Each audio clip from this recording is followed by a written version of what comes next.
কেমন আছো বন্ধুরা? আমরা কিন্তু ভালো আছি। তো দেখো ভীষণ গরম, তো মামামের বাবা জাম এনেছিল।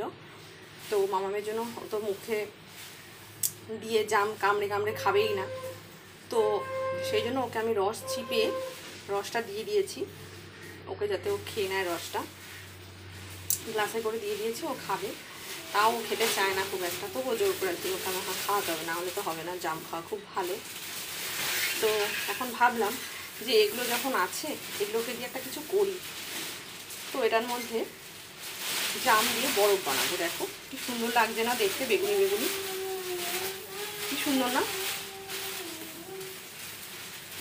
তো এটার মধ্যে আমি কি দিয়েছি, জল, চিনি, লবণ, লঙ্কার গুঁড়ো, তোমরা একটু লেবুর রস দিয়ে দিতে পারো, বা একটু তেঁতুলও দিয়ে দিতে পারো, যে কোনো একটা। আমার যেহেতু ঘরে ছিল না আজকে কোনোটাই, তেঁতুল বা লেবু, তো আমি ওই জন্য কিছু দেইনি।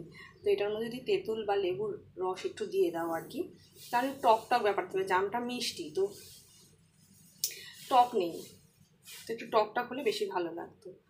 তো সেই জন্য আমি একটু মানে তেঁতুল বা লবণ, মানে তেঁতুল বা লেবু ছাড়াই বানালাম। তোমরা যখন বানাবে তখন এটাকে তেঁতুল আর লেবু যে কোনো একটা রস একটু দিয়ে দেবে, তাহলে একটু টক টক লাগবে, খেতে ভালো লাগবে।